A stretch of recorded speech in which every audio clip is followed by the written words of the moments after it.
ಓಂ ಶ್ರೀ ಗುರು ಬಸವಲಿಂಗಾಯ ನಮಃ. ಬಸವಾದಿ ಪ್ರಮಥರಿಗೆ ಭಕ್ತಿಯಿಂದ ನಮಿಸಿ ಬೀಳೂರಿನ ಆರಾಧ್ಯ ಪರಮ ಪೂಜನೀಯ ಶ್ರೀಮನ್ ನಿರಂಜನ ಪ್ರಣವ ಸ್ವರೂಪಿ ರಾಜಯೋಗಿ ಗುರುಬಸವ ಮಹಾಶಿವಗಳನ್ನು ಭಕ್ತಿಯಿಂದ ಧ್ಯಾನಿಸಿ ಖೋಜಾನವಾಡಿಯ ಆರಾಧ್ಯ ಗ್ರಾಮದೈವ ನಂದೀಶ್ವರನ ಪವಿತ್ರ ಸನ್ನಿಧಾನಕ್ಕೆ ಭಕ್ತಿಯಿಂದ ನಮಿಸಿ ಸ್ವಾತಂತ್ರ್ಯ ಹೋರಾಟದ ಪವಿತ್ರ ಯಜ್ಞದಲ್ಲಿ ತಮ್ಮದೇ ಆದಂತಹ ಸೇವೆಯನ್ನು ಸಲ್ಲಿಸುವುದರ ಮೂಲಕ ಈ ನಾಡಿನಲ್ಲಿ ಭಕ್ತಿಯ ಕ್ರಾಂತಿಯನ್ನು ಮಾಡಿರುವ ಸಮರ್ಥ ಸದ್ಗುರು ಮಾಧವಾನಂದ ಪ್ರಭುಜಿಯವರ ಸನ್ನಿಧಿಗೂ ಭಕ್ತಿಯ ನಮನಗಳನ್ನು ಸಮರ್ಪಿಸಿ ಈ ಕಾರ್ಯಕ್ರಮಕ್ಕೆ ಆಗಮಿಸಿರುವಂತಹ ತಮ್ಮೆಲ್ಲರಿಗೂ ಭಕ್ತಿಪೂರ್ವಕ ಶರಣು ಶರಣಾರ್ಥಿಗಳು.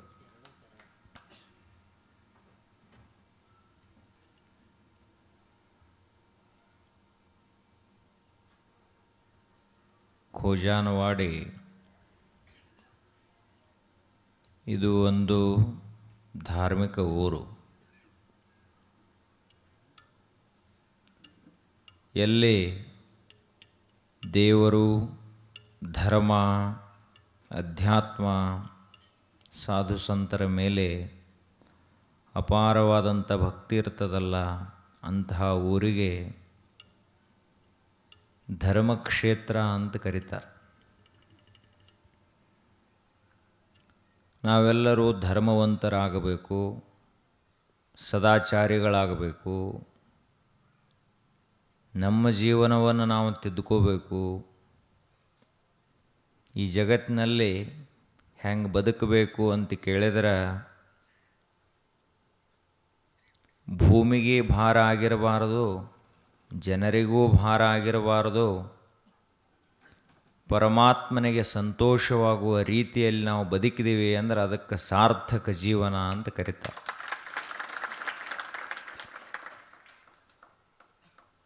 ನಮ್ಮ ಜೀವನ ಸಾರ್ಥಕವಾಗಬೇಕಾದ್ರೆ ನಾವು ಸದಾಚಾರಿಗಳಾಗಬೇಕು, ಧರ್ಮವಂತರು, ನೀತಿವಂತರು, ಆಚಾರವಂತರಾಗಬೇಕು.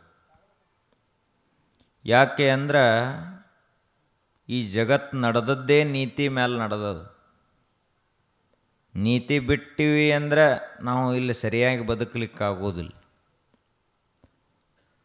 ಈಗ ಸೂರ್ಯನಿಗೆ ತನ್ನದೇ ಆದಂಥ ಒಂದು ನೀತಿ ಇರುವುದರಿಂದಾಗಿ ಹಗಲ ರಾತ್ರಿಗಳಾಗ್ತಾವೆ. ಸೂರ್ಯನ ಸುತ್ತ 9 ಗ್ರಹಗಳ ಸುತ್ತಾವೆ. ಅವು ಸುತ್ತಾವಂತ ತಿಳ್ಕೊಂಡು ಈ ಭೂಮಿನೂ ಸುತ್ತೈತಿ. ಸೂರ್ಯನ ಸುತ್ತ ಇರುವುದರಿಂದಾಗಿ ಬೇಸಿಗೆ, ಮಳೆಗಾಲ, ಚಳಿಗಾಲ ಅನ್ನುವ 3 ಕಾಲಗಳು, 6 ಮಾಸಗಳು, 6 ಋತುಗಳು, 12 ಮಾಸಗಳು, 365 ದಿವಸಗಳು. ಇವೆಲ್ಲ ಆಗಲಿಕ್ಕೆ ಕಾರಣ ಏನು ಅಂದ್ರೆ ಸೂರ್ಯ ತನ್ನ ನೀತಿಯ ಮಾರ್ಗದಲ್ಲಿ ಕ್ರಮಿಸ್ತಾ ಇರುವುದರಿಂದಾಗಿ ಇದೆಲ್ಲವೂ ವ್ಯವಸ್ಥಿತವಾಗಿ ನಡೆದದು. ಸೂರ್ಯನ ನೀತಿ ತಪ್ಪಿದ ಅಂದ್ರೆ, ದಾರಿ ತಪ್ಪಿದ ಅಂದ್ರೆ ತನಗೆ ಅನಿಸಿದಾಗ ಹೊಂಡೋದು. ಒಟ್ಟು ಸೂರ್ಯೋದಯ ಯಾವಾಗಂದ್ರೆ ತನ್ನ ಮನಸ್ಸಿಗೆ ಬಂದಾಗ, ಸೂರ್ಯಾಸ್ತ ತನ್ನ ಮನಸ್ಸಿಗೆ ಬಂದಾಗ ಹಿಂಗಿಲ್ಲ, 1 ಸೆಕೆಂಡ್ ಕೂಡ ಹೆಚ್ಚು ಕಡಿಮೆ ಆಗುವುದಿಲ್ಲ. ಅಷ್ಟು ಕ್ರಮಬದ್ಧವಾಗಿ ಸೂರ್ಯೋದಯ ಸೂರ್ಯಾಸ್ತಗಳಾಗ್ತಾವಂತ ತಿಳ್ಕೊಂಡು ಜಗತ್ತು ವ್ಯವಸ್ಥಿತ ನಡೆದದು. ಅದೇ ರೀತಿಯಾಗಿ ಇಡೀ ವಿಶ್ವದಲ್ಲಿ ಎಲ್ಲಿ ಬೇಕಾದ ಕಡೆ ನೋಡಿದ್ರೂ ಯಾವ ನೀತಿ ತಪ್ಪಿ ಹೊಂಟಿಲ್ಲ, ಧರ್ಮ ತಪ್ಪಿ ಹೊಂಟಿಲ್ಲ. ಒಂದು ಬೀಜವನ್ನು ಇವತ್ತು ನಾವು ಭೂಮಿಗೆ ಹಾಕಿದೀವಿ ಅಂದ್ರೆ ನನ್ನೊಳಗೆ ಬಹಳ ತಾಕತ್ತೈತಿ ಅಂತ ತಿಳ್ಕೊಂಡು 2 ದಿನದಾಗ ಬೆಳೆದು ನಿಲ್ಲುವುದಿಲ್ಲ ಬೀಜ.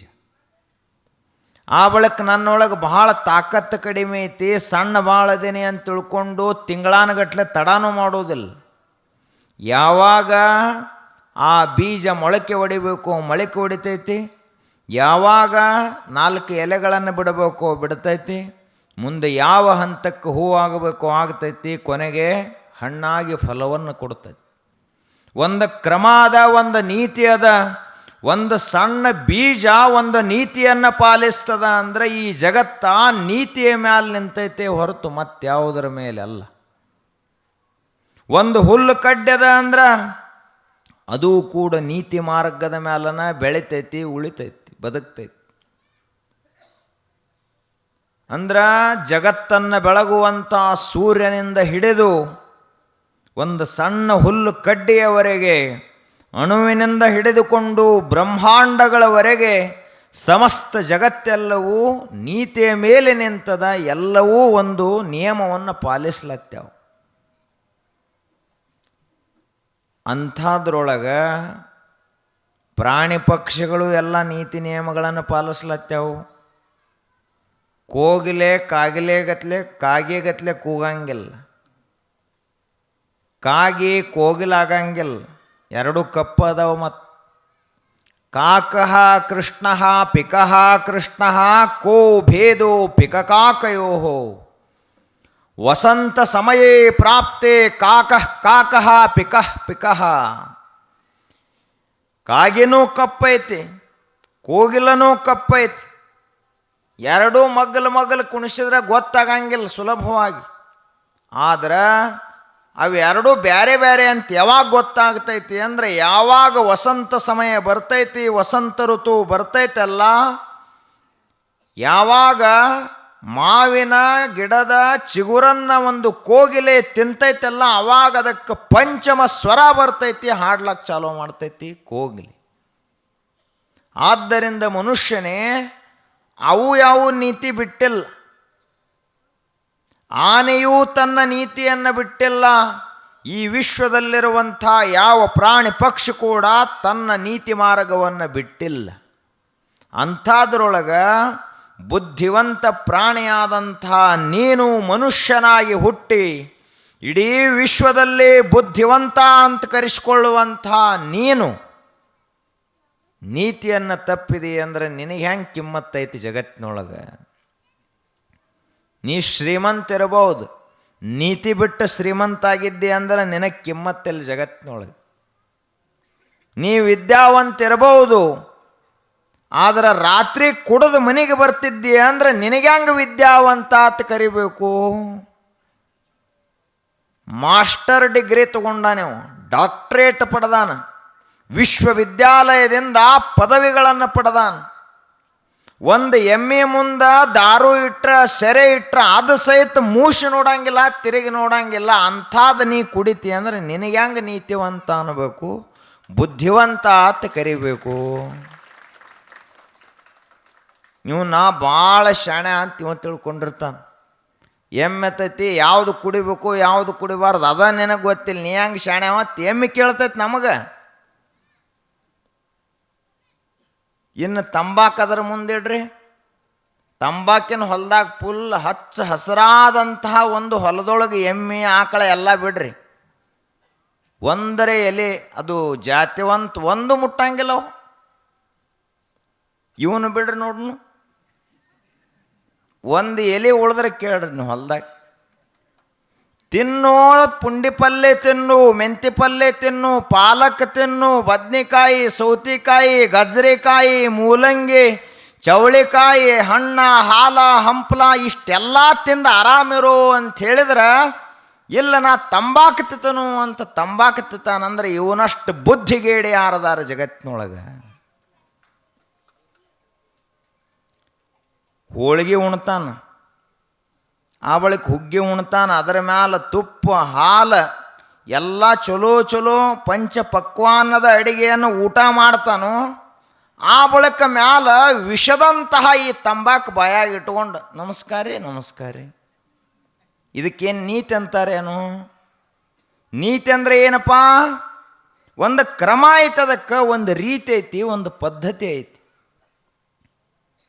ಅದನ್ನು ಬಿಟ್ಟು ಮನುಷ್ಯ ನೀತಿಯನ್ನು ತಪ್ಪಿ ಹೊಂಟ ಅಂದ್ರೆ ಅವನ ಜೀವನವೇ ಹಾಳಾಗ್ತದೆ. ಅಲ್ಲಿಂದ ಮನುಷ್ಯನಾಗಿ ನಾವು ಹೇಗಿರಬೇಕು ಅಂತ ಕೇಳಿದ್ರೆ ನಮ್ಮ ಆಯುಷ್ಯವನ್ನು ಭಾಳ ವ್ಯವಸ್ಥಿತವಾಗಿ ಬಳಸಬೇಕು. ಈ ಜಗತ್ತಿನಲ್ಲಿ ಎಲ್ಲಕ್ಕಿಂತ ಕಿಮ್ಮತ್ತಿಂದ ಯಾವುದು ಅಂದ್ರೆ ಆಯುಷ್ಯ. ಇದರಷ್ಟು ಕಿಮ್ಮತ್ತಿಂದಿನ ಯಾವುದೂ ಇಲ್ಲ ವಿಶ್ವದೊಳಗೆ. ಬಂಗಾರ ಕಿಮ್ಮತ್ತಿಂದಲ್ಲ, ಬೆಳ್ಳಿ ಕಿಮ್ಮತ್ತಿಂದಲ್ಲ, ವಜ್ರ ವೈಡೂರ್ಯಗಳು ಮುತ್ತು ರತ್ನಗಳೆಲ್ಲವೂ ಮಣ್ಣಿನ ಹರಳುಗಳು, ಕಲ್ಲಿನ ಚೂರುಗಳು. ಅವಕ್ಕೇನು ಕಿಮ್ಮತ್ತದ? ಅವಕ್ಕೇನು ಕಿಮ್ಮತ್ತಿಲ್ಲ. ಯಾವುದು ಹೋದ್ರೆ ಹೊಳ್ಳಿನ ಎಂದೂ ಬರಂಗಿಲ್ಲಲ್ಲ ಅಂತ ಆಯುಷ್ಯ ಸಮಯಕ್ಕೆ ಭಾಳ ಕಿಮ್ಮತ್ತೈತಿ ವಿಶ್ವದೊಳಗೆ. ಒಮ್ಮೆ ಸರಿದು ಹೋಯಿತು ಅಂದ್ರೆ ಹೊಳ್ಳಿನ ಎಂದಿಗೂ ಬರಂಗೇ ಇಲ್ಲ. ಅದು ಯಾವುದು ಅಂದ್ರೆ ಆಯುಷ್ಯ. ನಿನ್ನೆ ದಿವಸ ಹೋಯ್ತು, ಯಾವರೇ ಸಾವುಕಾರದಾನ ನಿನ್ನೆ ದಿವಸ ಹೊಳ್ಳಿ ತರುವಷ್ಟು ಈ ಜಗತ್ತಿನೊಳಗೆ. ಯಾವರೇ ಅಷ್ಟು ದೊಡ್ಡ ಬಲಶಾಲಿ ಅದಾನೇನು, ಅಷ್ಟು ದೊಡ್ಡ ಬುದ್ಧಿವಂತ ಅದಾನೇನು, ಅಷ್ಟು ದೊಡ್ಡ ಕ್ಷಾತ್ರ ತೇಜವನ್ನು ಹೊಂದಿದಂಥವ ಅದಾನೇನು? ಇಲ್ಲವೇ ಇಲ್ಲ. ಕಾಲನ ಮುಂದೆ, ಸಮಯದ ಮುಂದೆ, ಆಯುಷ್ಯದ ಮುಂದೆ, ಮರಣದ ಮುಂದೆ ಎಲ್ಲರೂ ಸಣ್ಣವರು, ಯಾರೂ ದೊಡ್ಡವರಲ್ಲ. ಕಾಲೋ ಹಿ ದುರತಿಕ್ರಮ. ಆಯುಷ್ಯದ ಗೆರೆಯನ್ನು ಯಾವನೂ ದಾಟಿ ಹೋಗ್ಲಿಕ್ಕಾಗುವುದಿಲ್ಲ. ಮರಣದ ಗೆರೆಯನ್ನು ದಾಟಿ ಅವನು ಅಜರಾಮರಾಗಲಿಕ್ಕಾಗುವುದಿಲ್ಲ. ಆದ್ದರಿಂದ ಮನುಷ್ಯನೇ, ನಿನ್ನ ಆಯುಷ್ಯವನ್ನು ಸರಿಯಾಗಿ ಬಳಸು. ಅದಕ್ಕೆ ನೀತಿ ಅಂತ ಕರೀತಾರೆ. ಹೆಂಗೆ ಬಳಸಬೇಕು? ತಿಳ್ಕೊಂಡು ಬಳಸಬೇಕು. ಒಂದು ಸಣ್ಣ ಹುಡುಗನ ಕೈಯಾಗ ಒಂದು 10 ರೂಪಾಯಿ ಕೊಟ್ರಿ ಅಂದ್ರೆ ಎದಕ್ಕೆ ಕೊಟ್ಟಿರ್ತೀರಿ? ಅದನ್ನು ಹೆಂಗೆ ಆ ಹುಡುಗ ಬಳಸ್ತೈತಿ, ಮಗು ಬಳಸ್ತೈತಿ ಅಂತ ನಿಮ್ಗೆ ನೋಡೋದಿರ್ತೈತಿ. ಆ ಮಗು ಅಂಗಡಿಗೆ ಹೋಗ್ತೈತಿ, ಅದಕ್ಕೆ ಯಾವುದು ಅಂಗಡಿ ಒಳಗೆ ಹಿಡಿಸ್ತೈತಿಲ್ಲ ಅದನ್ನು ತೊಗೊಂಡು ಮನೆಗೆ ಬರ್ತೈತೆ. ಅದು ಒಂದು ಹುಡುಗ ಕುರ್ಕುರೆ ತೊಗೊಂಡು ಮನೆಗೆ ಬರ್ತೈತಿ, ಒಂದು ಹುಡುಗ ಉಂಡಿ ತೊಗೊಂಡು ಮನೆಗೆ ಬರ್ತೈತಿ, ಇನ್ನೊಂದು ಹುಡುಗ ಪೆನ್ನ ಬುಕ್ಕ ತೊಗೊಂಡು ಮನೆಗೆ ಬರ್ತೈತಿ. ಯಾವುದು ಶಾಣೆ ಅನ್ನೋದು, ಯಾವುದು ದಡ್ಡ ಅನ್ನೋದು? ಹೆಂಗೆ ಬಳಸ್ತಲ್ಲ ಅದರ ಮೇಲಿಂದ ಶಾಣೆ ದಡ್ಡ ಅಂತ ನಿರ್ಣಯ ಆಗ್ತೈತಿ. ರೊಕ್ಕ 10 ರೂಪಾಯಿ, ರೊಕ್ಕೇನು ಬೇರೆ ಬೇರೆ ಅಲ್ಲ. ಆದ್ರೆ ಆ 10 ರೂಪಾಯಿ ಹೆಂಗೆ ಬಳಸ್ತಲ್ಲ ಆ ಮಗು, ಅದರ ಮೇಲಿನಿಂದ ನೀವು ಅಳಿತೀರಿ. ಈಗ ಒಂದು ಮಗುವಿನ ಸ್ವಭಾವ ಹೆಂಗೈತಿ ಅಂತ ಅಳಿಲಾಕ ನಿಮಗೆಲ್ಲ ಭಾಳ ಹಿರಿಯರಿಗೆ ಗೊತ್ತಿರಬೇಕಿದೆ. ಹುಟ್ಟಿದ ಮಗು ಅದರ ಸ್ವಭಾವ ಹೆಂಗೈತಿ, ಅದರ ಗುಣಲಕ್ಷಣಗಳೇನದವು, ಎಕಡೆ ಹೊಳತೈತೆ ಅದು, ಇದನ್ನು ನೋಡೋ ಸಲುವಾಗಿ ಎಲ್ಲ ವಸ್ತುಗಳನ್ನು ಇಟ್ಟಿರ್ತಾರೆ. ಒಂದು ಮಗುವನ್ನು ಬಿಡ್ತಾರೆ. ಏನೇನು ಇಟ್ಟಿರ್ತಾರೆ? ರೊಕ್ಕ ಇಟ್ಟಿರ್ತಾರೆ, ರೂಪಾಯಿ ಇಟ್ಟಿರ್ತಾರೆ, ಬುಕ್ ಇಟ್ಟಿರ್ತಾರೆ, ಪೆನ್ ಇಟ್ಟಿರ್ತಾರೆ, ಆ ಬಳಿಕ ತಕ್ಕಡಿ ಇಟ್ಟಿರ್ತಾರೆ, ಏನೇನೋ ವಸ್ತುಗಳನ್ನು ಇಟ್ಟಿರ್ತಾರೆ. ಸಣ್ಣ ಮಗುವನ್ನು ಬಿಡ್ತಾರೆ.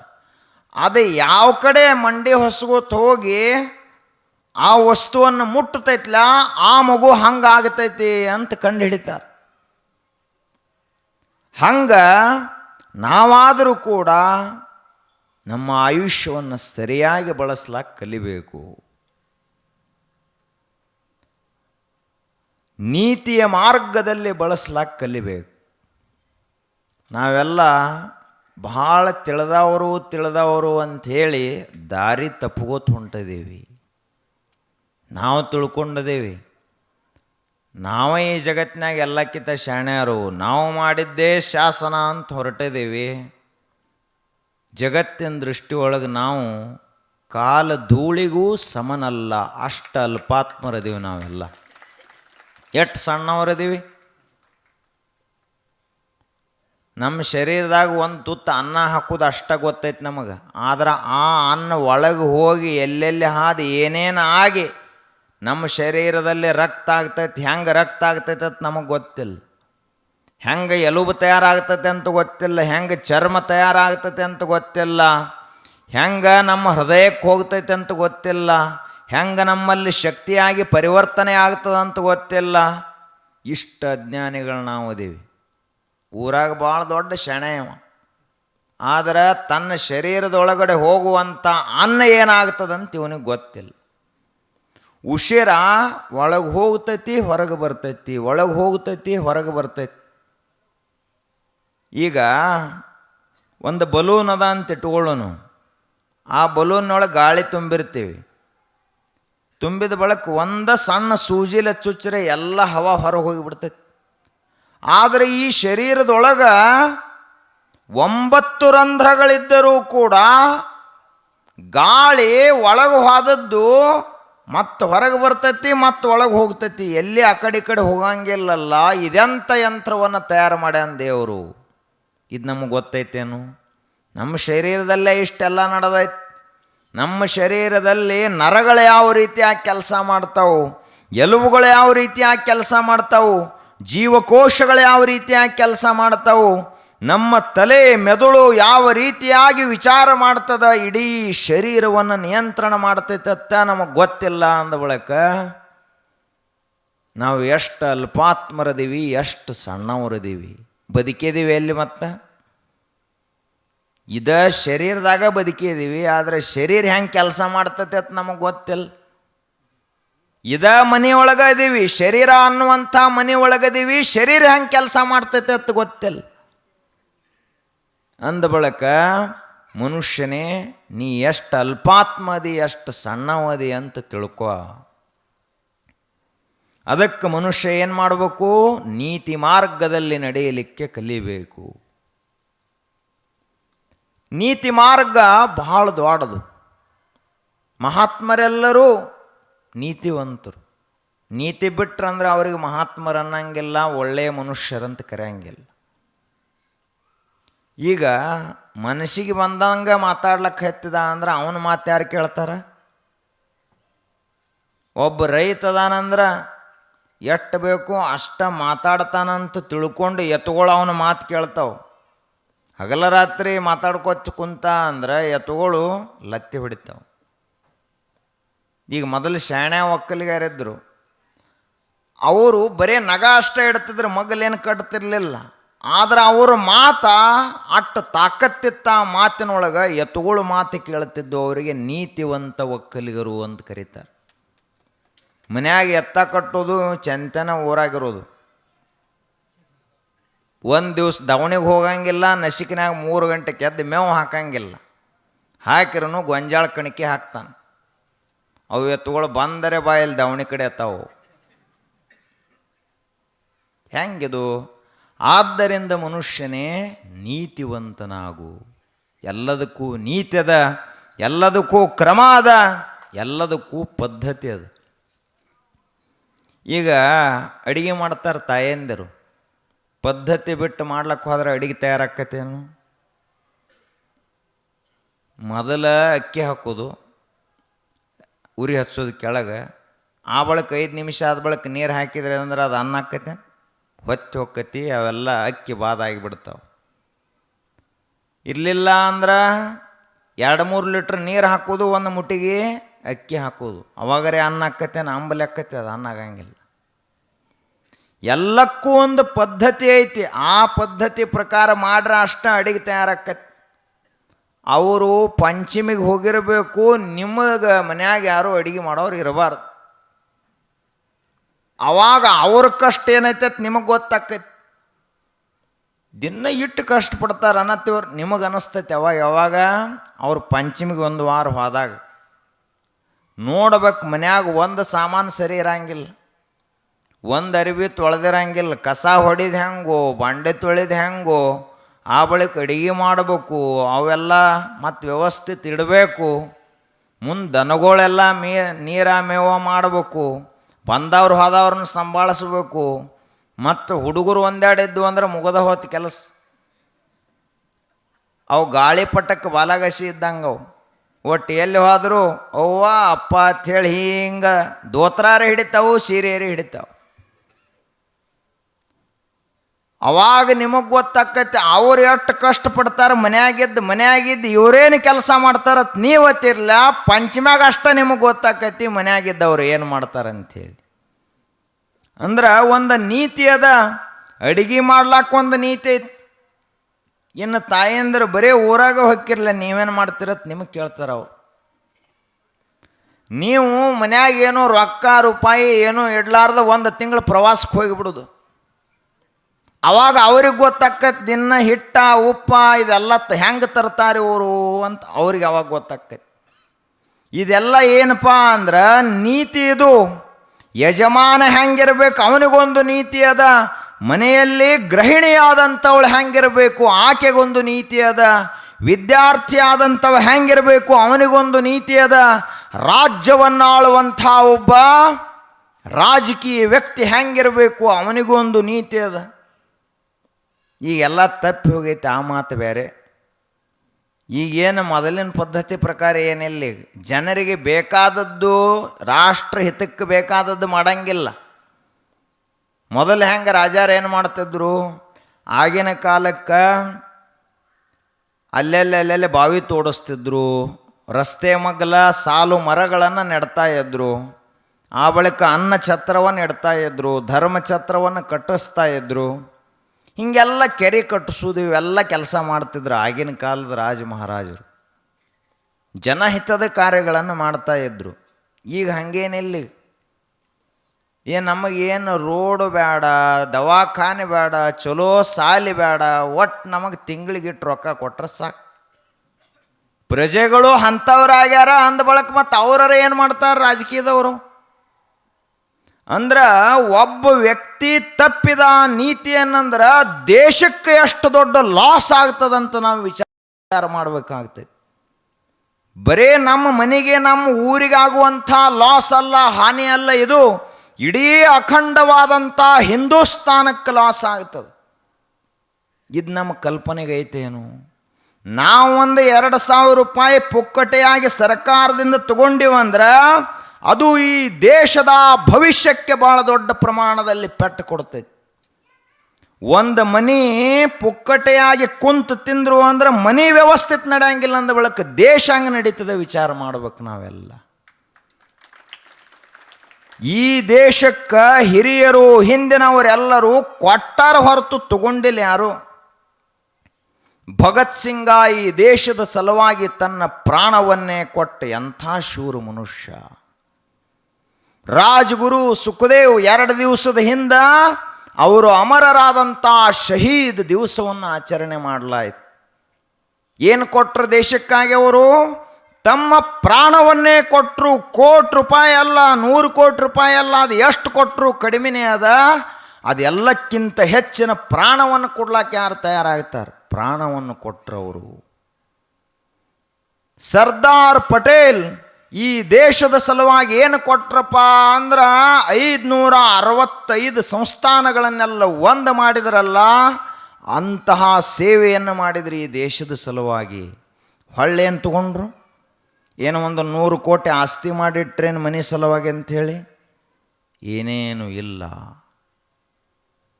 ಅದೇ ರೀತಿಯಾಗಿ ಸುಭಾಷ್ ಚಂದ್ರ ಬೋಸ್ ಈ ದೇಶದ ಸಲುವಾಗಿ ಏನು ಕೊಟ್ಟರವರು?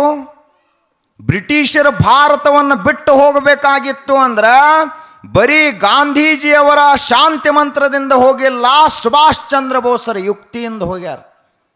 ಸುಭಾಷ್ ಚಂದ್ರ ಬೋಸ್ ಇರದೇ ಹೋಗಿದ್ರ 2ನೇ ಮಹಾಯುದ್ಧದಲ್ಲಿ ಎಲ್ಲ ದೇಶಗಳಿಗೆ ಸಂಚಾರ ಮಾಡಿ ಒಂದು ಯೋಗ್ಯವಾದಂಥ ತಂತ್ರವನ್ನು ಹೆಣೆಯದೇ ಇದ್ರೆ ಬ್ರಿಟಿಷರಿ ದೇಶ ಬಿಟ್ಟು ಹೋಗ್ತಾ ಇರಲಿಲ್ಲ.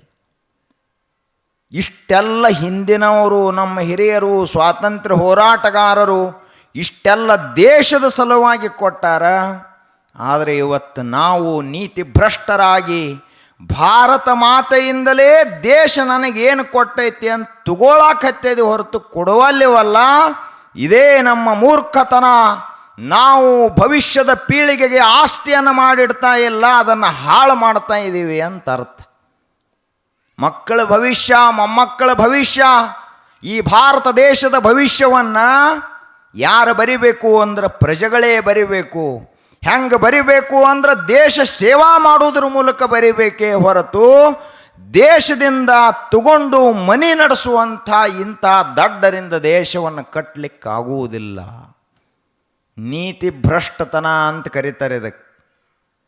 ಮಾಧವಾನಂದ ಪ್ರಭುಜಿ ಅವರು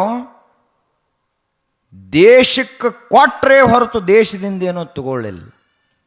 ಸ್ವಾತಂತ್ರ್ಯ ಹೋರಾಟಗಾರರೆಲ್ಲರೂ ದೇಶಕ್ಕೆ ಕೊಟ್ಟರೆ ಹೊರತು ಅದರಿಂದ ಏನೂ ತಗೊಳ್ಳಿಲ್ಲ.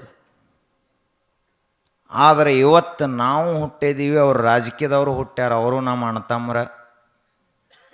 ಅವರಟ್ಟು ಬಿಳಿ ಅಂಗಿ ಹಾಕ್ಕೊಂಡಾರ, ನಾವು ಒಟ್ಟು ಬಣ್ಣ ಬಣ್ಣದ ಹಾಕ್ಕೋತೀವಿ. ಅವರು ಬಿಳಿದು ಯಾಕೆ ಹಾಕೋತಾರಂದ್ರೆ ಅದಕ್ಕೂ ಒಂದು ಅರ್ಥ ಐತಿ. ನಾವು ಒಳಗೆ ಕಪ್ಪದೀವಿ, ಹೊರಗೆ ನಿಮಗೆ ತೋರಿಸ್ಲಾಕ ಬೆಳ್ಳಗದೀವತ್ತು ಬೆಳಗ್ಗೆ ಹಾಕೋತಾರ ಅವರು. ನಮ್ಮ ಮನಸ್ಸು ಹೊಕ್ಕ ನೋಡಿದ್ರಿ ಅಂದ್ರೆ ಭಾಳ ಹೊಲಸದೀವಿ, ಅದಕ್ಕೆ ಮ್ಯಾಲರೆ ಬೆಳಗಿರು ಮತ್ತು ಬಿಳಿ ಅಂಗಿ ಹಾಕ್ಕೊಂಡು ತಿರುಗಾಡ್ತಾರ ಅವರು.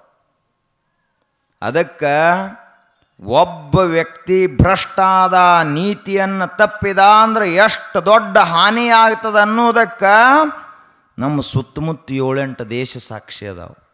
ಶ್ರೀಲಂಕಾ ಪುಕ್ಕಟೆಯಾಗಿ ಕೊಟ್ಟಿತು, ಇಡೀ ದೇಶ ಬರಬಾದಾಗಿ ಹೋಯಿತು.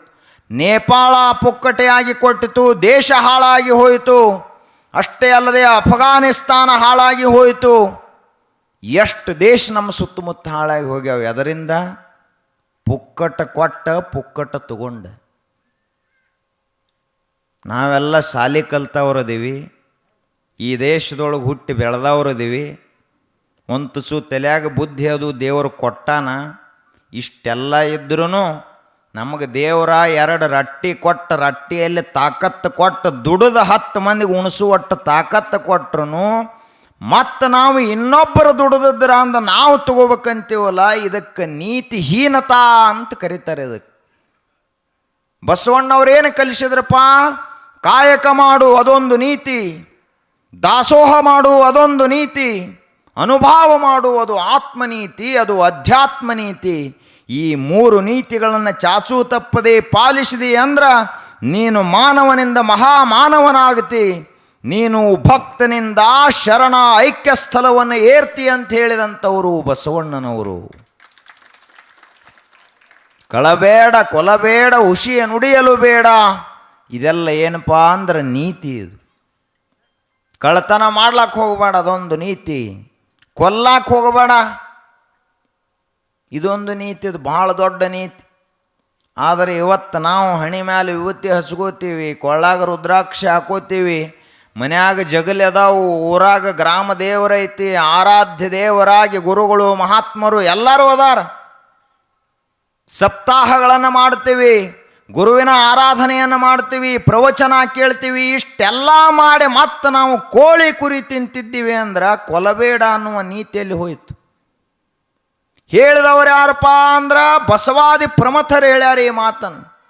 ಭಕ್ತಿ ಭಾಂಡಾರಿ ವಿಶ್ವಗುರು ಬಸವಣ್ಣವ್ರು ಹೇಳ್ಯಾರ. ಸಣ್ಣವ್ರು ಹೇಳಿದ ಮಾತಲ್ಲ, ಗ್ರಾಮ ಪಂಚಾಯತಿ ಅಧ್ಯಕ್ಷ ಹೇಳಿದ ಮಾತಲ್ಲದು. ನಮಗೆ ಅವತ್ತು ತಿಳಿತಾವೆ. ಈಗ ಹೆಚ್ಚಿಗೆ ಮಂದಿ ಏನು ಮಾಡ್ತೈತಿ ಅಂದ್ರೆ ದ್ರಾಕ್ಷಿ ಪಡೆದಾಗ ಎಣ್ಣೆ ಹೊಡ್ಕೋತ ಏನು ಚರ್ಚೆ ಮಾಡ್ತಾರಪ್ಪ? ಏನು ಉಪನಿಷತ್ತಿನ ಚರ್ಚೆ ಅಲ್ಲ, ಶರಣರ ವಚನದ ಚರ್ಚೆ ಅಲ್ಲ, ಆ ಬಳಿಕ ದಾಸಬೋಧದ ಚರ್ಚೆ ಅಲ್ಲ. ಏನು ಚರ್ಚೆ ಮಾಡ್ತಾರ? ಬರೇ ರಾಜಕೀಯ ಚರ್ಚೆಯನ್ನು ಮಾಡ್ತಾರೆ.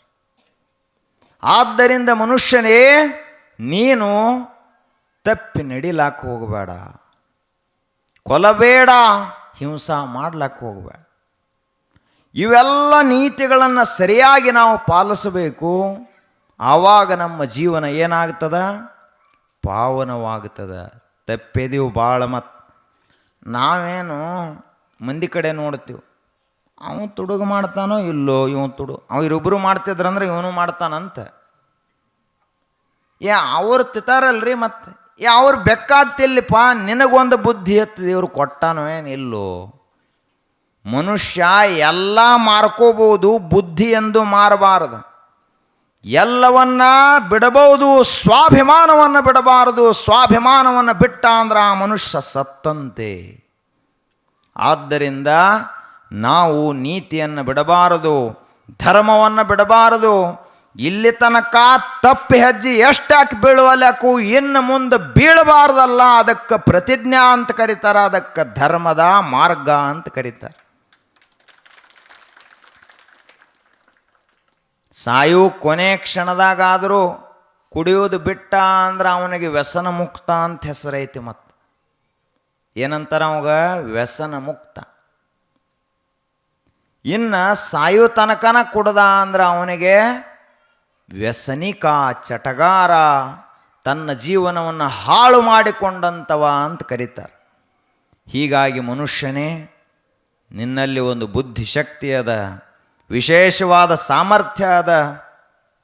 ಈಗ ನೋಡ್ರಿ, ಯುವಕರು ಎಷ್ಟು ಶಕ್ತಿ ಸಾಮರ್ಥ್ಯ ಇರ್ತೈತಿ ಯುವಕರಲ್ಲಿ. ಯುವಕರ ಮನಸ್ಸು ಮಾಡಿದ್ರೆ ಪಾತಾಳದೊಳಗಿಂದ ನೀರು ತರಬಹುದು, ಆಕಾಶದಲ್ಲಿನ ಚುಕ್ಕಿ ತಂದು ಊರಾಗ ಬೆಳಕ ಹಚ್ಚಬಹುದು, ಅಂಥ ಸಾಮರ್ಥ್ಯ ಯುವಕರಲ್ಲಿರ್ತದೆ. ಆದರೆ ಯುವಕರು ಇವತ್ತು ಚಟ ಮಾಡಿ ಎಷ್ಟು ಹಾಳಾಗಲಾಗ್ತಾರಂತ ನಿಮ್ಮ ಮನ್ಯಾನ ಹುಡುಗರು ನೋಡ್ರಿ. ವಯಸ್ಸಿಗೆ ಬಂದು ಮಂದಿ ಮನೆ ಹುಡುಗರು ನೋಡಿ ಇದು ಮಾಡ್ಲಿಕ್ಕೆ ಹೋಗಬೇಡ್ರಿ. ನಿಮ್ಮ ಹುಡುಗ ರಾತ್ರಿ 9 ಮನೆಗೆ ಬರ್ತಿದ್ದ ಅಂದ್ರೆ ಅವ ಚಟ ಮಾಡಂಗಿಲ್ಲ ತಿಳ್ಕೊಬೇಕು. 10, 11, 12, 2 ಇಟ್ಟು ತಡ ಮಾಡಿ ಬರ್ತಿದ್ದ ಅಂದ್ರೆ ತಡ ಮಾಡಿ ಅಲ್ಲೇನ ಅಗಶ್ಯಾಗ ಭಗವದ್ಗೀತೆ ಓದ್ತಿರ್ತಾರ ನೀವ್ರೆಲ್ಲ? ಏನು ದಾಸಬೋಧ ಹಾಡ್ತಿರ್ತಾರೋ? ಏನು ಮಾಡ್ತಾರೋ ರಾತ್ರಿ 2 ಗಂಟೆ ತಕ್ಕ ಅಂಥ ಏನು ದೇಶದ ಕುರಿತು ದೊಡ್ಡ ಪ್ಲ್ಯಾನ್ ಹಾಕ್ಲಾತ್ತಾರಪ್ಪ. ಇನ್ನೇನು ಕಿತ್ತೂರು ಚೆನ್ನಮ್ಮನ ಸಂಸ್ಥಾನ ಕಟ್ಟವ್ರದಾರ ಏನವ್ರು? ಏನು ಶಿವಾಜಿ ಕಿಲ್ಲಾ ಕಟ್ಟವ್ರದಾರೋ? ಏನು ಮಹಾರಾಣಾ ಪ್ರತಾಪನಂಗೆ ಹಲ್ದಿಘಾಟಿ ಯುದ್ಧದ ತಯಾರಿ ಮಾಡ್ಲಾತ್ತಾರೋ, ಪ್ಲ್ಯಾನ್ ಮಾಡ್ಲಾತ್ತಾರ ಇವರು. ರಾತ್ರಿ 2 ಗಂಟೆ ತಕ್ಕ ಊರಾಗ ಏನು ಮಾಡ್ತಾವ ಹುಡುಗರು? ಸರಿಯಾಗಿ 9 ಗಂಟೆಗೂ ಉಂಡು ಮನ್ಯಾಗ ಲೈಟ್ ಆರಿಸಿ ಮಕ್ಕಳದು ಬಿಟ್ಟು ಇವು ಅಗಶಾಗಿಟ್ಟೆಲ್ಲ ಮಾಡ್ಲಾ ಹತ್ತಿರು. ಅವ್ವ ಅಪ್ಪ ನೀವು ಸುಮ್ಮ ಕೂತಿರಲ್ಲ, ನಿಮಗೆ ಮೊದಲ ತಿಳುವಳಿಕಿಲ್ಲ, ಬುದ್ಧಿ ಇಲ್ಲ ಅಂತ ಅರ್ಥ. ನಮ್ಮ ಕಡೆ ಬರ್ತಾರ, ಈ ಹುಡುಗರು ಹಾಳಾಗ್ಯಾವ್ರಿ, ಮಾತು ಕೇಳುವಲ್ಲಾಗ್ಯಾವು. ನಾವು ಕೇಳ್ತೀವಿ, ಅವು ನಿಮ್ಮ ಮಕ್ಕಳು ಯಾರ ಮಕ್ಕಳು? ನಿಮ್ಮ ಮಗ ನಿಮ್ಮ ಮಾತು ಕೇಳಲಿಲ್ಲ ಅಂದ್ರೆ ಇನ್ನು ಜಗತ್ತಿನಾಗ ನಿಮ್ಮ ಮಾತು ಯಾರೂ ಕೇಳಂಗಿಲ್ಲ. ನಾಯಿ ಕುನ್ನಿ ಮಾತು ಕೇಳಂಗಿಲ್ಲ ರೀ, ಹೊಳೆ ಬಗಳತೈತಿ. ಮೊದಲು ನಿನ್ನ ಮನ್ಯಾಗ ನಿನ್ನ ಮಗನಿಗೆ ಹೇಳು, ಆ ಬಳಿಕ ನನಗೆ ಹೇಳತೈತೆ. ಅದು ನಾಯಿ ಕುನ್ನಿ ಅವು ಮಾಡ್ತೈತಿ. ಆದ್ದರಿಂದ ಮನುಷ್ಯನೇ ಸ್ವಲ್ಪ ತಿಳ್ಕೊ. ಹುಡುಗರು ಹೆಂಗೆ ಹಾಳಾಗ್ತಾವೆ, ಎದರಿಂದ ಹಾಳಾಗಲತ್ಯಾವು?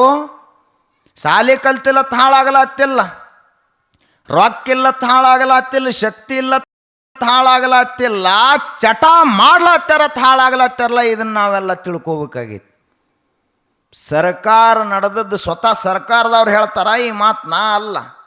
ಸರ್ಕಾರದವ್ರು ಹೇಳ್ತಾರೆ, ನಮ್ಮ ಸರ್ಕಾರ ನಡೆದದ್ದು ಈ ಚಟಗಾರರ ಮೇಲೆ ದೇಶ ನಡೆದೈತಿ ಅಂತ ಅವ್ರು ಹೇಳ್ತಾರೆ. ಕೊರೋನಾದಾಗ ಎಲ್ಲ ಬಂದ್ ಮಾಡ್ರಿ, ದಾರು ಬಂದ್ ಮಾಡ್ರಿ, ಎಲ್ಲ ಬಂದ್ ಮಾಡ್ರು. ಕುಡುಕರಿಗೆ ಹಾದ ಪ್ರಾಣ ಹೋದಂಗ ಮ್ಯಾಲಿನ ಉಸಿರು ಮ್ಯಾಲ, ಕೆಳಗಿನ ಉಸಿರು ಕೆಳಗ. ಅವಾಗ ಕುಡುಕರೆಲ್ಲ ಹರ್ತಾಳ ಮಾಡಿದ್ರೆ ಸತ್ರ ಸತ್ಯವು ಹೊರತು ಎದರ ಸಲುವಾಗಿ? ದಾರು ಬಾಟ್ಲಿ ಸಲುವಾಗಿ, ದೇಶದ ಸಲುವಾಗಿ ಅಲ್ಲ, ಮನೆ ಸಲುವಾಗಿ ಅಲ್ಲ, ಊರಿನ ಸಲುವಾಗಿ ಅಲ್ಲ. ಸತ್ರ ಸತ್ಯವು ಹೊರತು ಕುಡ್ದ ಸಾಯ್ತೀವಿ ಅಂತ ಅವರು ಪ್ರತಿಜ್ಞೆ ಮಾಡಿ ರೋಡಿಗೆ ಹಿಡಿದು ಹರ್ತಾಳ ಮಾಡಿದ್ರು. ಯಾರು ಹರ್ತಾಳ ಮಾಡಿದ್ರು ಸರ್ಕಾರ ಕಿವಿ ಕೇಳಿಸಂಗಿಲ್ಲ. ಕಿವುಡದ ಸರ್ಕಾರ. ಕುಡ್ಡನೂ ಇರ್ತೈತಿ, ಕಿವುಡನೂ ಇರ್ತೈತಿ. ಕುಡುಕರು ಯಾವಾಗ ರೋಡಿಗೆ ಹಿಡಿದು ಹರ್ತಾಳ ಮಾಡ್ಲಕ್ಕೆ ಚಾಲೂ ಮಾಡಿದ್ರಲ್ಲ, ಪಟ್ನ ಎಲ್ಲ ದಾರದ ಅಂಗಡಿ ಓಪನ್ ಮಾಡ್ರಿ ಅಂತ ಹೇಳಿಬಿಟ್ರು ಸರ್ಕಾರ. ಯಾಕೆ? ಇವರು ಜರ್ ಎಲ್ಲರ ಹರ್ತಾಳ ಮಾಡ್ರು ಅಂದ್ರೆ ಸರ್ಕಾರನೂ ಕೆಡುತ್ತಾರೆ, ಟ್ಯಾಕ್ಸು ಬರಂಗಿಲ್ಲ ತವರು. ಆದ್ದರಿಂದ ನೀತಿ ಭ್ರಷ್ಟನಾದಂತಹ ಯುವಕರು ದೇಶಕ್ಕೆ ಏನು ಕೆಲಸಕ್ಕೆ ಬರಂಗಿಲ್ಲ, ಮನೆ ಕೆಲಸಕ್ಕೂ ಬರಂಗಿಲ್ಲ. ಆದ್ದರಿಂದ ನಾವೇನಾಗಬೇಕಾಗೈತೆ? ಎಲ್ಲರೂ ನೀತಿವಂತರಾಗಬೇಕಾಗಿದೆ. ಯಾಕೆ ನೀತಿವಂತರಾಗಬೇಕು? ನಮ್ಮ ಜೀವನ ಚಲೋ ಆಗಬೇಕಾಗಿತ್ತಂದ್ರೆ ನಾವು ರಾತ್ರಿ ಊಟ ಮಾಡಿ 1 ನಿಮಿಷದೊಳಗಾಗಿ ಯಾರಿಗೆ ನಿದ್ರೆ ಹತ್ತೈತಿಲ್ಲ ನಾವು ಪುಣ್ಯವಂತ ಈ ಜಗತ್ತಿನೊಳಗೆ. ಯಾವಾಗ ನಿದ್ದೆ ಹತ್ತಬೇಕು? ಊಟ ಮಾಡಿ ಆ ಕಡೆ ಹೊಳ್ಳಿ ಈ ಕಡೆ ಹೊಳ್ಳಾಡಿ 12, 1ಕ್ಕೆ ನಿದ್ದೆ ಹತ್ತಿತ್ತಂದ್ರೆ ಪುಣ್ಯವಂತ ಅಲ್ಲ ನಾವು. ಏನೋ ಗದ್ದಲ ಮಾಡ್ಯಾನ, ಅದಕ್ಕೆ ಅದು ಮನಸ್ಸಿನಾಗ ಕೊರಿತಿರ್ತೈತಿ. ಹಂಗೆ ನಿದ್ದೆ ಹತ್ತೈತಿ? ಎಲ್ಲರ ತೊಡಗು ಮಾಡಿ ಒಂದು ಮನುಷ್ಯ ಗಪ್ಪನ ನಿದ್ದೆ ಹತ್ತತೆ. ಆದ್ರೆ ಅದೇ ಪ್ರಾಮಾಣಿಕವಾಗಿ ಹೊಲದಾಗ ದುಡಿದು ಭೂಮಿ ತಾಯಿಯಲ್ಲಿ ಬೆವರ ಸುರಿಸಿ ಎತ್ತಿಗೆ ನಮಸ್ಕಾರ ಮಾಡಿ ಹೋಗಿ 1 ರೊಟ್ಟಿ ಉಣ್ಣುದ ತಡ, ಉಣ್ಣಾಗ ಅರ್ಧ ನಿದ್ದೆ ಬಂದಿರ್ತೈತಿ, ಮುಗದ ಹೊತ್ತು ನಿದ್ದೆ ಮಕ್ಕೊಂಡ ಬಿಡ್ತಾನ. ಈ ಜಗತ್ತಿನಲ್ಲಿ ಧರ್ಮವಂತ ಮನುಷ್ಯ ಯಾರು ಅಂದ್ರೆ ಭೂಮಿ ತಾಯಿಯಲ್ಲಿ ಬೆವರು ಸುರಿಸುವಂಥ ಒಕ್ಕಲಿಗನೇ ನಿಜವಾದ ಧರ್ಮವಂತ. ಅದಕ್ಕೆ ನಿಮ್ಮ ಕೋಜಾನವಾಡಿಯ ಆರಾಧ್ಯ ದೇವರು ಯಾವುದು ಅಂದ್ರೆ ನಂದೀಶ್ವರ ಅಂತ ಕರೀತಾರೆ. ಯಾಕೆ ಅಂದ್ರ ನಂದಿಯ ಪಾದಗಳಲ್ಲಿಯೇ ಧರ್ಮ ಅಡಗ್ಯದ. ಚತುರ್ವಿಧ ಧರ್ಮ, ಧರ್ಮದ 4 ಪಿಲ್ಲರ್ಸ್ ಯಾವುವು ಅಂದ್ರೆ ನಂದಿಯ 4 ಕಾಲುಗಳು. ಕೃತಯುಗದಲ್ಲಿ 4 ಪಾದ ಧರ್ಮ ಇತ್ತು. ತ್ರೇತಾಯುಗದಲ್ಲಿ ಅಂದ್ರೆ ರಾಮನ ಯುಗದಲ್ಲಿ 3 ಪಾದಕ್ಕೆ ಬಂತು, ಕೃಷ್ಣನ ಯುಗಕ್ಕೆ 2 ಪಾದಕ್ಕೆ ಬಂತು, ಕಲಿಯುಗದಲ್ಲಿ 1 ಪಾದದ ಮ್ಯಾಲ ಧರ್ಮ ನಿಂತದ. 4 ಮಂದಿಯೊಳಗೆ ಒಬ್ಬ ಧರ್ಮವಂತದಾನೆ. ಕೃತಯುಗದೊಳಗೆ 4ಕ್ಕೆ 4 ಮಂದಿ ಚಲೋ ಇದ್ರು. ಆದರೆ ಇವತ್ತು ನಾವು ಸತ್ಯವಂತ ಯಾರಪ್ಪ ಅಂತ ಹುಡ್ಕಾಡ್ಲಕ್ಕೆ ಹೋದೀವಿ ಅಂದ್ರೆ 4 ಮಂದಿ ಒಳಗೆ ಒಬ್ಬ ಚಲೋ ಹೊಂಡ್ತಾನೆ. ಆದ್ದರಿಂದ ಇಲ್ಲಿ ಈ ಊರಿನ ಆರಾಧ್ಯ ದೇವರು ಯಾವುದು ಅಂದ್ರೆ ಒಕ್ಕಲಿಗರ ಪ್ರಾಣಕ್ಕೆ ಪ್ರಾಣವಾದಂತಹ ಶಿವನ ಆದಿಗಣಗಳ, ಶಿವನನ್ನು ಹೊತ್ತು ತಿರುಗುವಂಥ ನಂದೀಶ್ವರ, ಆತನೇ ನಿಮ್ಮ ಊರಿನ ಆರಾಧ್ಯ ದೇವರು, ಒಕ್ಕಲಿಗರ ದೇವರು ನಂದೀಶ್ವರ. ಅದಕ್ಕೆ ಅಂಥ ನಂದೀಶ್ವರನನ್ನು ಆರಾಧನೆ ಮಾಡುವಂಥ ತಾವೆಲ್ಲರೂ ಏನಾಗಬೇಕು? ನೀತಿವಂತರಾಗಬೇಕು. ಇಲ್ಲಿ ತಕ ಏನು ತಪ್ಪಿ ಹೋತು, ಇನ್ನು ಮುಂದೆ ನೀತಿಯ ದಾರಿಯಲ್ಲಿ ನಡ್ಕೋತ ಹೋಗುದು. ಅದಕ್ಕೆ ತಡ ಆದರೂ ಕೂಡ ತಾವೆಲ್ಲ ಇಲ್ಲಿಯವರೆಗೆ ಕುಂತು ಕೇಳಿದ್ರಿ. ಮತ್ತು ಇನ್ನೊಂದು 5-6 ದಿವಸ ಪ್ರವಚನ ನಡೀತೈತಿ. ತಾವೆಲ್ಲ ತಿಳಿಲಿ ಬಿಡಲಿ ಸುಮ್ಮ ಬಂದು ಕುಂಡ್ರಿ, ಮುಂದೆ ನೋಡೋಣ ಏನೇನು ಆಕೈತಿ. ಮೊದಲ ಗಡಿಗೆ ತಂದು ಹೊರಗರೆ ಇಡಬೇಕು. ಅದು ಮಳೆ ಆದರೆ 4 ನೀರೇ ಒಳಗೆ ಬೀಳ್ತಾವಲ್ಲ. ಗಡಿಗೆ ಡಬ್ಬು ಹಾಕಿದಂದ್ರೆ ಹೆಂಗೆ ಬೀಳೋದು? ಅದಕ್ಕೆ ಏನು ಮಾಡೋದು? 7 ದಿವಸ ಇಂದಂತೂ 1 ದಿವಸ ಹೋತಿನ್ನು 6 ದಿವಸ ಅದಾವೆ. 6 ದಿವಸ ಏನು ಮಾಡೋದು? ಮನೆಯಿಂದ ಧಾರಾವಾಹಿ ಬಂದ್ ಮಾಡೋದು, ಇಲ್ಲಿ ಬರೋದು. ಭಾಳ ದೊಡ್ಡ ಸಮಸ್ಯೆ ಜಗತ್ತಿನಾಗ ಯಾವುದಪ್ಪ ಅಂದ್ರೆ ಧಾರಾವಾಹಿ ಬಿಡಿಸೋದು. ಈ ದಾರುದವ್ರನ್ನ ಬಿಡಿಸ್ಬೋದು, ಅವ್ರನ್ನ ಹೆಂಗೆ ಬಿಡಿಸೋದೈತಿ? ಅದೊಮ್ಮೆ ಮಧ್ಯಾಹ್ನ 2ಕ್ಕೆ ಚಾಲು ಆತಂದ್ರೆ ರಾತ್ರಿ 10 ತನಕ ಬಂದಾಗಂಗಿಲ್ಲ ಧಾರಾವಾಹಿ. ನಿಶೆ ಏರಿದಂಗೆ ಹೆಣ್ಮಕ್ಳಿಗೆ. ಅದಕ್ಕೆ ತಾಯಂದಿರೆಲ್ಲ ನೀವು ಮಾಧವಾನಂದ ಪ್ರಭುಗಳ ಸಲುವಾಗಿ, ಬಸವಣ್ಣನವರ ಸಲುವಾಗಿ, ನಂದೀಶ್ವರನ ಸಲುವಾಗಿ ಧಾರಾವಾಹಿಯನ್ನು ತ್ಯಾಗ ಮಾಡಿದ್ರಿ ಅಂದ್ರೆ ಕೋಜಾನವಾಡಿಯೇ ಶಿವನ ಕೈಲಾಸವಾಗ್ತದ. ನೀವು ಎಲ್ಲರೂ ಒಂದಾಗಿ ಬಂದ್ರಿ ಅಂದ್ರೆ ಕೋಜಾನವಾಡಿ ನಾವೊಂದು ಹುಡುಕಾಡಿ ತೆಗೆದಾನೆ. ಇದಕ್ಕೆ ಅರ್ಥ ಹಿಂದಿ ಒಳಗೆ ಖೋಜ್ ಅಂದರೆ ಏನು? ಹುಡುಕುವುದು. जिसके खोज में सब संत लोग जहां आकर बैठते हैं तप करते हैं वो ಕೋಜಾನವಾಡಿ ಗ್ರಾಮ है. ಅಂದ್ರೆ ಯಾವ ಊರನ್ನು ಹುಡುಕೋತ ಮಾಧವಾನಂದ ಪ್ರಭುಗಳು ಇಲ್ಲಿಗೆ ಬಂದರು. ಇಂಚಿಗೇರಿ ಸಂಪ್ರದಾಯ ಈ ಊರಿಗೆ ಬಂತು. ಬಸವಾದಿ ಶಿವಶರಣರ ತತ್ವ ಈ ಊರಿಗೆ ಬಂತು. ಮೂಲ ನಂದೀಶ್ವರನ ಆರಾಧನೆ ಮಾಡುವಂಥ ಪದ್ಧತಿ ಈ ಊರಿನಲ್ಲಿ ಬೆಳೀತಲ್ಲ.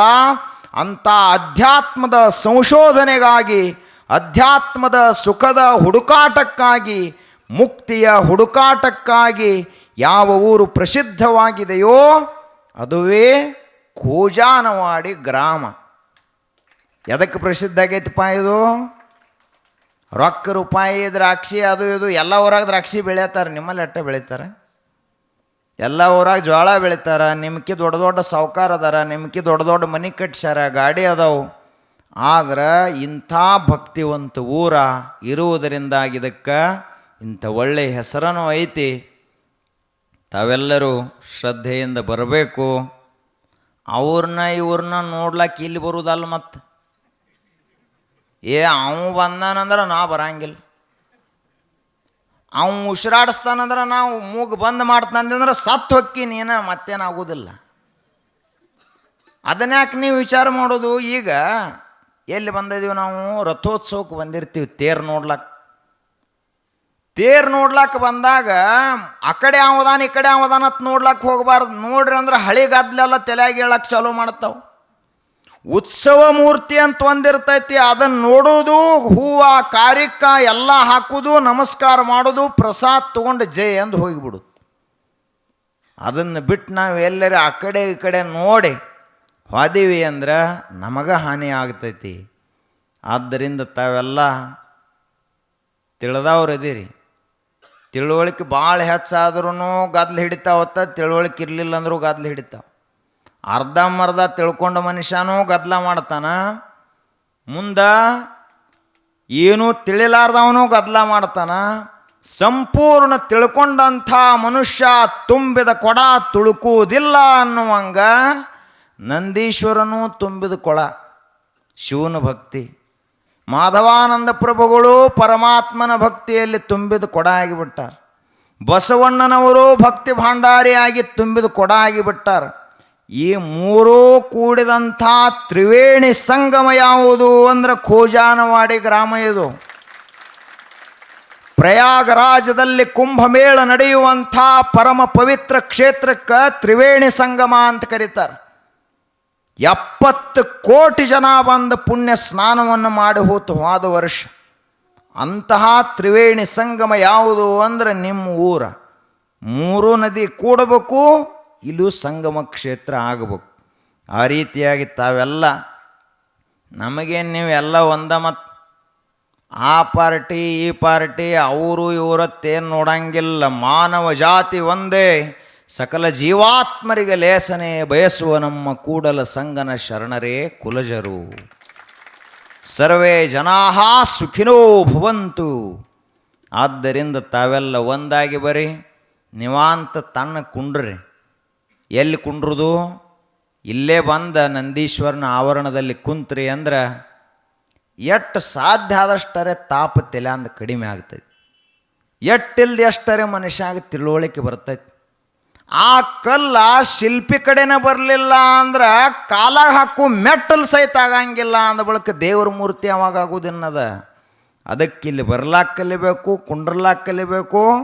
ಮತ್ತು ಇಲ್ಲಿ ಕೂತು ದ್ರಾಕ್ಷಿ ಎಟ್ಟು ಪೆಟ್ಟಿಗೆ ಆಯ್ತು, ರೇಟರೇ ಕಡಿಮೆ ಆಯ್ತು, ಮ್ಯಾಲರೆ ಮಾಡ ಅದನ್ನು ವಿಚಾರ ಮಾಡ್ಕೋತ ಕೂತೀರಿ. ಮತ್ತು ಹಿಂದಿನ ಮಗಲ್ದ ಸ್ವಾಮಿಗಳು ಏನು ಹೇಳಿದರು? ದ್ರಾಕ್ಷಿ ರೇಟಿನ ಬಗ್ಗೆ ಹೇಳಿದ್ರನ ಹಿಂಗೆ ಅನ್ನೋದಾಕೈತಿ. ಅದಕ್ಕೆ ಅದನ್ನೆಲ್ಲ ಬಿಟ್ಟು ಇಲ್ಲೇ ಲಕ್ಷ್ಯ ಕೊಟ್ಟು ತಾವೆಲ್ಲ ಕೇಳ್ತೀರಿ, ಈ ಸತ್ಸಂಗದಲ್ಲಿ ಬರ್ತೀರಿ ಅಂತ ಹೇಳಿ